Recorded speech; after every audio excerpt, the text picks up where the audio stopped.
కేరళలోని పాలక్కడకు చెందిన నిమిషప్రియ ఎవరైతే ఇప్పుడు యమన్ జైల్లో ఉండి ఏ క్షణాన ఉరిశిక్ష పడుతుందో అనే భయంతో వణికిపోతున్న నిమిషప్రియ ప్రస్తుతానికైతే ఉరిశిక్ష వాయిదా పడింది. ఆమెకి ప్రాణభిక్ష కూడా దక్కినట్టుగా తెలుస్తోంది.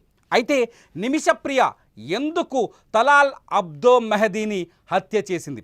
తలాల్ అబ్దో మెహదీకి నిమిషప్రియకున్న సంబంధం ఏంటి? తలాల్ అబ్దో మెహదీని చంపాల్సిన పరిస్థితి నిమిషప్రియకు ఎందుకు ఏర్పడింది? అతని శరీరాన్ని ముక్కలుగా చేసి వాటర్ ట్యాంక్లో పడేయాల్సిన దుస్థితి ఆమెకు ఎందుకు వచ్చింది? ఒక నర్స్, పాలక్కడ్లో ఒక పేద కుటుంబంలో పుట్టిన నిమిషప్రియ ఎంతో కష్టపడి నర్సింగ్ పూర్తి చేసి యమన్లో ఉద్యోగాన్ని సాధించి అక్కడికి వెళ్ళి 2008లో అక్కడికి వెళ్ళి సుఖంగా తన జీవితాన్ని మలుచుకోవాలనుకుంది. ఆర్థికంగా తన ఫ్యామిలీకి సపోర్ట్గా ఉండాలనుకుంది. పేదరికంలో తనను ఎంతో కష్టపడి చదివించిన తన తల్లికి ఆర్థిక తోడ్పాటు అందించాలనుకుంది. తన భర్త థామస్ను కూడా యమన్కి తీసుకెళ్ళి అక్కడే ఏదో ఒక సెటిల్మెంట్ చేయాలనుకుంది. భర్తకు కూడా పని చూపించాలనుకుంది. 7 ఏళ్ల తన కూతురుని అల్లారు ముద్దుగా పెంచాలనుకుంది. ఆమె కన్న ఈ కలలన్నీ తలాల్ అబ్దో మెహదీ అనే ఒక దుర్మార్గుడి వల్ల, ఒక డ్రగ్స్ అడిక్టెడ్ పర్సన్ వల్ల, ఒక నీచుడి వల్ల కల్లలైపోయాయి. తలాల్ అబ్దో మెహదీ నిజానికి యమన్లో ఎప్పుడైతే నిమిషప్రియ హత్య చేసిందని తెలిసిందో చాలా భారతీయ మీడియా కానీ, చాలా పత్రికలు కానీ, కేరళలోని చాలా మీడియా సంస్థలు యమన్ భర్తను ముక్కలు ముక్కలుగా నరికి చంపిన భారత మహిళ నిమిష అని వార్తలు రాశారు. ఈ వార్తలు చూసిన తర్వాత ఇక్కడ కేరళలో ఉన్న తన భర్త థామస్, అట్లాగే నిమిషప్రియ, యమన్లో ఉన్న నిమిషప్రియ ఊహించనంత బాధపడ్డారు, కన్నీళ్లు పెట్టుకున్నారు, ఏడ్చారు. ఎందుకంటే వాస్తవ పరిస్థితులు కేవలం తన భర్త థామస్, తన తల్లి ప్రేమ కుమారి, అట్లాగే నిమిషప్రియకు మాత్రమే తెలుసు. యమన్ రాజధాని సనా జైల్లో ఉన్న నిమిషప్రియ ప్రతి వారం 2 సార్లు తన కుటుంబంతో మాట్లాడే అవకాశం దక్కింది. మొబైల్ ఫోన్ ద్వారా తన కుటుంబ సభ్యులతో మాట్లాడి తను అనుభవించిన బాధను తన కుటుంబ సభ్యులకు తెలిపేది. నిమిషప్రియ కుటుంబ సభ్యులు చెప్పిన వివరాలన్నింటినీ ఒక్కసారి పరిశీలించాను. నేను ఆ వివరాలన్నింటినీ చదివాను. ఒక్కసారి ఆమె కథలోకి వెళ్తే పూర్తి స్థాయి కన్నీళ్లు కనిపిస్తాయి. తలాల్ అబ్దో మెహదీ నిమిషప్రియకు పరిచయం అయింది 2014లో. అది కూడా యమన్లో ఆమె అబ్దుల్ లతీఫ్ అనే ఒక వ్యక్తి నడిపిస్తున్న క్లినిక్లో పనిచేయడానికి వెళ్ళింది నిమిషప్రియ. 2008లో ఆమె అప్పటికి వెళ్ళినప్పటికీ 2014 వరకు అబ్దుల్ లతీఫ్ నడిపిస్తున్న క్లినిక్లో పనిచేసేది నిమిషప్రియ.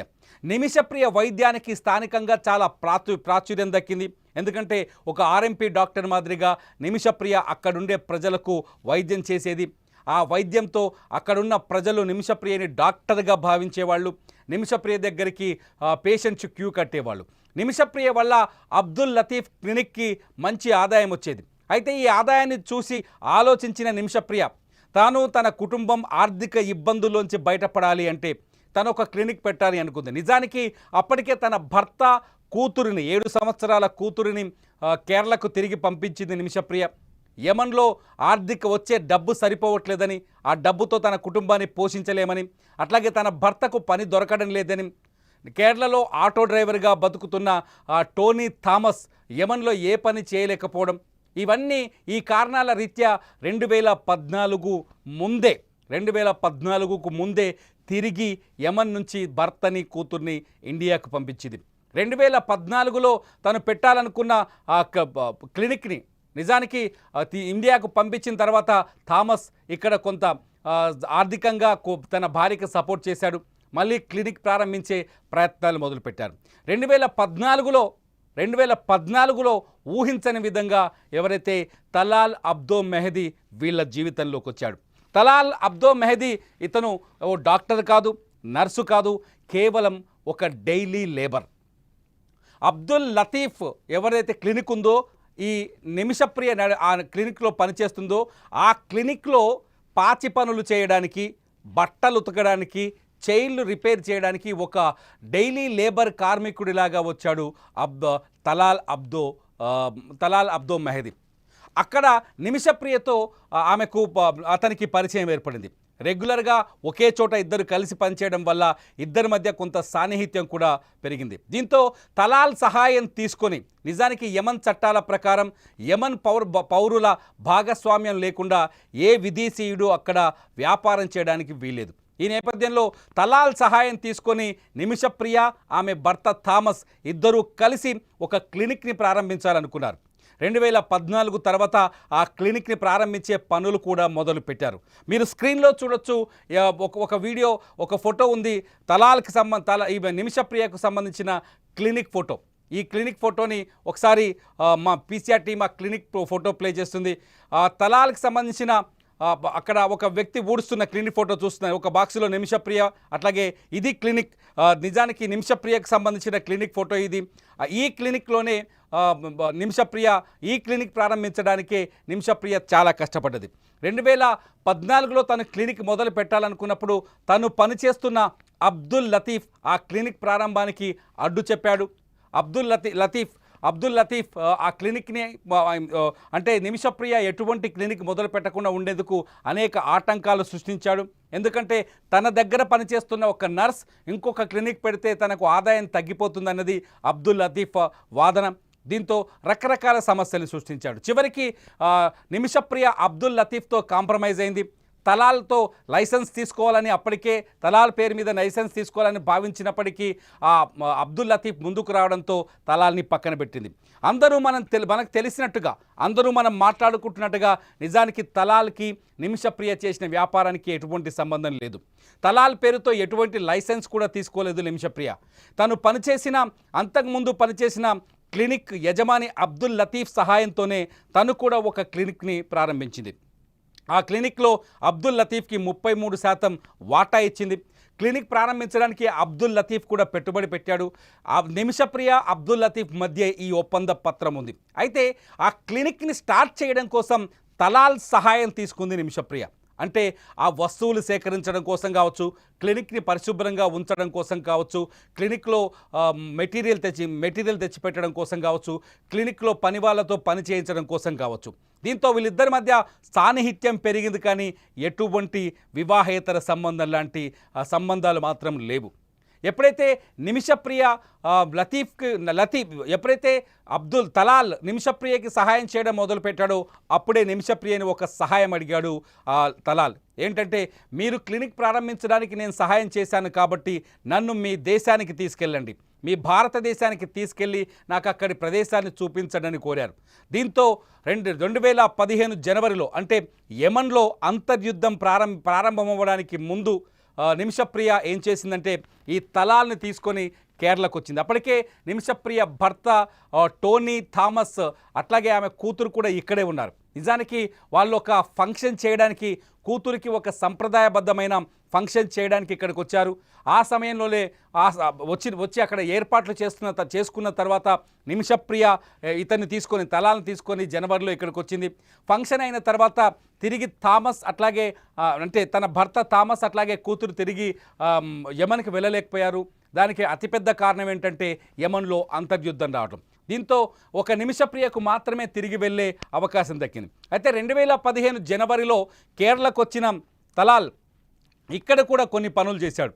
ఇక్కడ నిమిషప్రియ భర్తతో కలిసి కేరళ మొత్తం తిరిగాడు. తను చూడాలనుకున్న ప్రదేశాలన్నీ చూశాడు. అలాగే నిమిషప్రియ అత్తగారింటికి వెళ్ళాడు. అత్తగారింట్లో వాళ్ళ పెళ్లి ఫోటోల ఆల్బమ్ కూడా చూశాడు. ఆల్బమ్ చూస్తున్న సమయంలో తలాల్ ఒక తప్పుడు పని చేశాడు. ఏంటంటే, నిమిషప్రియ అలాగే తన భర్త థామస్ ఇద్దరూ కలిసి దిగిన ఒక ఫోటోను కొట్టేశాడు. మీరు చూడొచ్చు ఆ ఫోటో, పెళ్లి ఫోటో అది. ఆ పెళ్లి ఫోటోను కొట్టేసి మీరు స్క్రీన్లో చూడొచ్చు ఆ ఫోటోని. తలాల్ ముఖానికి మాస్క్ వేసింది. అయితే ఈ ఫోటోను కొట్టేసి థామస్ ఫేస్లో తన ఫేస్ని మార్ఫింగ్ చేసి ఆ ఫోటోని యమన్లో తను నిమిషప్రియని పెళ్లి చేసుకున్నట్టుగా ప్రచారం చేయడం మొదలుపెట్టాడు. ఇది మామూలు ప్రచారం కాదు. ఇక్కడి నుంచే అసలు నేరాలన్నీ జరగడం మొదలుపెట్టాయి. నిమిషప్రియ తన భార్య అంటూ ఈ ఫోటోని ఆధారంగా చేసుకొని తలాల్ తన కుటుంబ సభ్యులకు కూడా తన తల్లిదండ్రులకు కూడా ఈ విషయాన్ని చెప్పాడు. తన తల్లిదండ్రులు ఈజీగా నమ్మేశారు, ఎందుకంటే యమన్లో ఎంతమందిని పెళ్లి చేసుకోవాలనే రూల్ లేదు కాబట్టి. తలాల్ చెప్పిన మాటలందరూ అక్కడ నమ్మారు. నిజానికి నిమిషప్రియకి ఈ విషయం తెలియదు. తలాల్కి అప్పటికే పెళ్ళయింది, అతను కేరళకు రాకముందుకే తలాల్కి పెళ్ళయింది, పిల్లలు కూడా ఉన్నారు. ఈ విషయం తెలిసి కూడా తలాల్ ఇంకో పెళ్లి చేసుకోవడంతో అక్కడ కొంత గందరగోళ వాతావరణం, ఆ కుటుంబం నుంచి నిమిషప్రియకు థ్రెట్ కూడా ఏర్పడింది. ఈ విషయం నిమిషప్రియకు చాలా ఆలస్యంగా తెలిసింది, ఎందుకంటే క్లినిక్లో తలాల్ కూడా పనిచేస్తున్నాడు. నిమిషప్రియ నడిపిస్తున్న క్లినిక్లో తలాల్ కూడా అక్కడే ఉండేవాడు. నిజానికి ఎప్పుడైతే నిమిషప్రియ ఒంటరిగా అక్కడికి వెళ్ళిందో అప్పటి నుంచి ఆమె పైన డామినేషన్ మొదలుపెట్టాడు. ఆ డామినేషన్లో మొదటి పర్వం ఏంటంటే నిమిషప్రియ నా భార్య అని ప్రచారం చేయటం. ఆ భార్య అని ప్రచారాన్ని ఎక్కడి దాకా తీసుకొచ్చాడంటే క్లినిక్లో పనిచేస్తున్న సిబ్బంది, మేనేజర్ని కూడా నమ్మించాడు. ఆఖరికి మేనేజర్ తలాల్కి భయపడి ప్రతీ నెల అతనికి కొంత ఏదైతే క్లినిక్ వచ్చే ఆదాయంలో వాటా కూడా ఇచ్చాడు. ఎందుకలా ఇస్తున్నామని నిమిషప్రియ నిలదీసిన రోజు అసలు విషయం బయటకు వచ్చింది. నిమిషప్రియను తన భార్యగా తలాల్ చెబుతున్నాడని తెలిసిన వెంటనే నిమిషప్రియ తన భర్త ఈ విషయాన్ని తలాల్ని ప్రశ్నించింది. ఎందుకు అలా ప్రచారం చేస్తున్నావని ప్రశ్నించడంతో తలాల్ ఒక దొంగ సాకు చూపించాడు. నిమిషప్రియ, మీరు ఇక్కడ ఒంటరి మహిళ, ఇక్కడ యమన్లో ఒంటరి మహిళలు ఉండడం కొంత కష్టం, మీకు భద్రత కావాలి అంటే మీరు ఎవరో ఒకరికి సంబంధించిన మా భార్యగా ఉండాల్సిందే. అలా నేను మీకోసం మాత్రమే నేను ఇక్కడ మీ సెక్యూరిటీ కోసం మాత్రమే మిమ్మల్ని భార్యగా ప్రచారం చేస్తున్నానని చెప్పాడు. నిమిషప్రియ కొంత కాంప్రమైజ్ అయింది, కానీ ఇలా కాంప్రమైజ్ అవ్వటమే ఆమె పాలిట శాపంగా మారింది. కొంతకాలం క్లినిక్లో డ్రామా నటించిన తలాల్ ఆ తర్వాత నిమిషప్రియని పైన అధికారాన్ని చలాయించడం మొదలుపెట్టాడు. ఒక్కోసారి నిమిషప్రియను క్లినిక్లోనే కొట్టడం ప్రారంభించాడు. నిమిషప్రియ పైన లైంగిక దాడులు చేసే ప్రయత్నం చేశాడు. మొహం మీద ఉమ్మేసేవాడు. ఇది నా పెళ్ళాం, నేను చెప్పినట్టు వినాల్సిందే అంటూ అది హక్కుల్ని ప్రదర్శించేవాడు. అంతేకాదు క్లినిక్ పేరు మీద ఉన్న వాహనాలన్నింటినీ తన పేరు మీద రాయించుకున్నాడు. అబ్దుల్ లతీఫ్ ఎవరైతే ఉన్నారో అతన్ని బెదిరించి క్లినిక్లో తాను కూడా వాటాదారునేనని దొంగ పత్రాలు సృష్టించాడు. ఈ సమయంలో మరో దారి లేక నిమిషప్రియ 2016 వరకు ఈ హెరాస్మెంట్ సాగింది. 2016 జూలైలో నిమిషప్రియ ఒక లోకల్ పోలీసులకు కంప్లైంట్ చేసింది. తలాల్ తనని వేధింపులకు గురి చేస్తున్నాడని, ఇంటికొచ్చి దాడి చేస్తున్నాడని, తలాల్ వల్ల తనకు ప్రాణహాని ఉందని ఆమె పోలీసులకు ఫిర్యాదు చేసింది. అయితే యమన్ చట్టాల ప్రకారం అక్కడ జరిగిన కొన్ని సంఘటనల ప్రకారం నిమిషప్రియను కూడా, అంటే తలాల్తో పాటు నిమిషప్రియను కూడా అక్కడి పోలీసులు అరెస్టు చేశారు. ఇద్దరిని 16 రోజులు అక్కడ జైల్లో పెట్టారు. అయితే ఆ జైలు శిక్ష తప్పించుకోవడం కోసం తలాల్ మరో తప్పుడు పని చేశాడు. నిమిషప్రియ దగ్గర తీసుకున్న ఫోటో, మార్ఫింగ్ ఫోటో ఆధారంగా చేసుకొని ఒక ఫేక్ మ్యారేజ్ సర్టిఫికెట్ సృష్టించాడు. ఫేక్ మ్యారేజ్ సర్టిఫికెట్ని కోర్టులో సబ్మిట్ చేసి ఇద్దరికి బెయిల్ తెచ్చాడు. బెయిల్ తెచ్చిన తర్వాత తలాల్ నిమిషప్రియ ఇంటికి రెగ్యులర్గా రావడం మొదలుపెట్టాడు. తలాల్కి కొన్ని దుర్గుణాలు ఉన్నాయి. ముఖ్యంగా అతను డ్రగ్స్ తీసుకునేవాడు, రాత్రిపూట మద్యం తాగేవాడు. మద్యం తాగి నిమిషప్రియ వైపు పైన అహంకారాన్ని, అధికారాన్ని చూపించేవాడు. నిమిషప్రియ నివాసం ఉంటున్న ఇంటికొచ్చి తనతో లైంగికంగా సహకరించాలని కోరేవాడు. లైంగికంగా సహకరించకపోతే దాడి చేసేవాడు. ఇంట్లో ఉన్న వస్తువులు పగలగొట్టేవాడు. నిన్ను చంపేస్తానని బెదిరించేవాడు. దీంతో తప్పించుకోలేని పరిస్థితుల్లో నిమిషప్రియ అక్కడి నుంచి పరారైపోయేది. ఎప్పుడైతే తలాల్ ఇంటి దగ్గరకు వస్తాడో అక్కడి నుంచి పారిపోయి రోడ్డు పక్కనో ఎక్కడో నిద్రపోయేది. ఇలా దాదాపు ఏడాది కాలం పాటు నిమిషప్రియ తనను తాను కాపాడుకోవడానికి ఎన్నో నిద్రలేని రాత్రులు గడిపింది.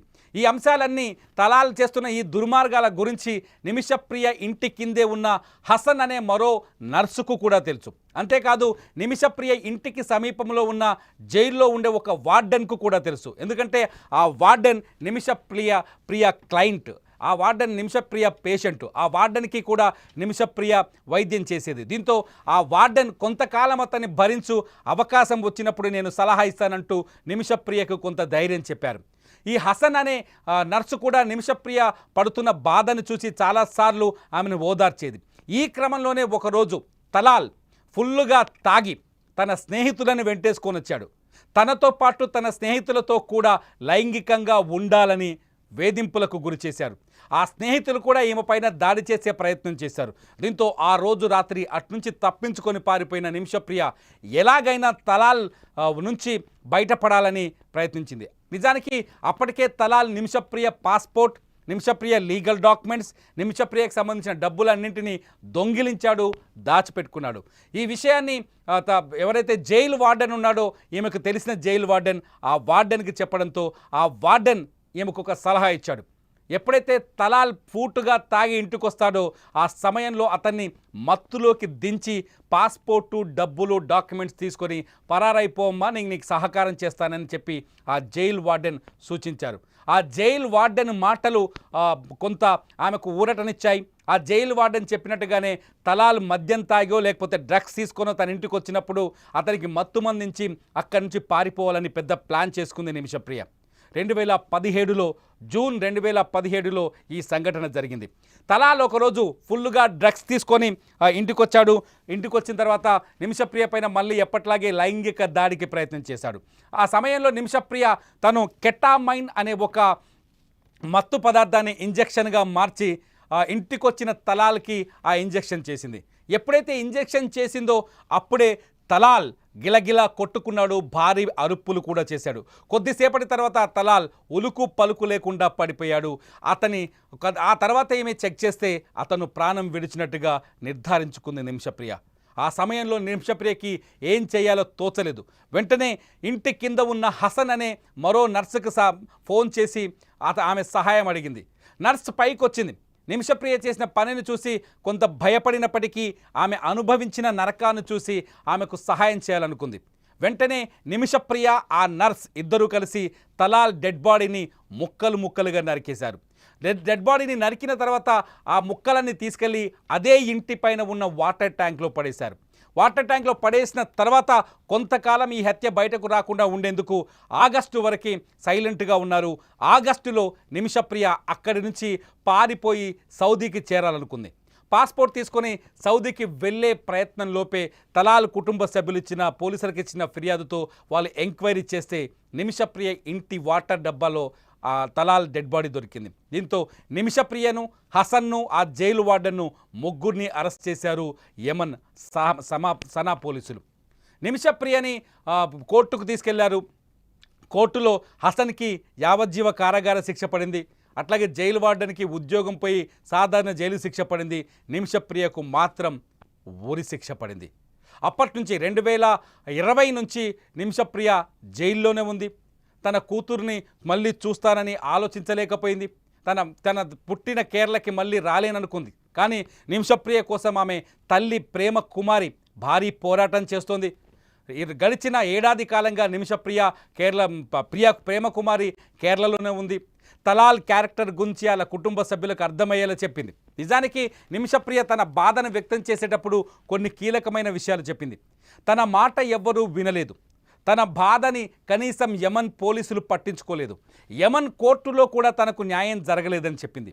యమన్ కోర్టులో తన బాధ వినిపించడానికి, ఎందుకంటే యమన్ కోర్టులో ఈ హత్యోదంతం పూర్తిగా అరబిక్ భాషలోనే జరిగింది. అరబిక్ భాషలో తను జడ్జిని సాటిస్ఫై చేయలేకపోయాను, జడ్జికి తన బాధను వినిపించలేకపోయానని చెప్పింది. జడ్జి తన మాటలు వినలేదని చెప్పింది. అంతేకాదు తన తరఫున వాదించేందుకు ఏ లాయరు ముందుకు రాలేదని చెప్పింది. తర్వాత తన అభ్యర్థన కేరళ యమన్ సంఘం సభ్యుల ఒత్తిడి మేరకు ఒక లాయర్ని పెట్టినప్పటికీ అతను జూనియర్ లాయర్ కావడంతో కోర్టులో అతని వాదనలు నిలబడలేదని చెప్పింది. తన బాధని కోర్టుకు వినిపించడంలో విఫలమయ్యానని చెప్పింది నిమిషప్రియ. చివరికి ఊరే శరణ్యం అనుకున్నాను, చివరికి తన ప్రాణం పోతుందని నిర్ణయించుకున్నానంటూ ఫోన్ లైన్లో నిమిషప్రియ తన కుటుంబ సభ్యులకు చెప్పిన మాటలివి. ఇది వాస్తవానికి యమన్లో నిమిషప్రియ హత్యకు, ఎవరైతే తలాల్ హత్యకు కారణమైన సంఘటనలు, నిమిషప్రియ తలాల్ని చంపడానికి కారణమైన విషయాలు. నిమిషప్రియ తలాల్ని చంపడం న్యాయమా కాదా? మీరేమంటారు? ఖచ్చితంగా ఈ స్టోరీ కింద కామెంట్ చేయండి. తనను వేధించి, తనను భార్యగా ప్రచారం చేసుకొని, తన పైన లైంగిక దాడికి ప్రయత్నించి, తన స్నేహితులను కూడా తీసుకొచ్చి లైంగిక వాంఛ తీర్చమని ఒత్తిడి చేసిన తలాల్ని చంపుతారా, వదిలేస్తారా? నిమిషప్రియకి ఉరిశిక్ష సబమేనా? మీరేమనుకుంటున్నారు? ఈ వీడియో కింద కామెంట్ చేయండి. నిమిషప్రియ వార్తలకు సంబంధించిన అప్డేట్స్ని సుమన్ టీవీ డిజిటల్ లైవ్లో చూస్తూనే ఉండండి. Thank you.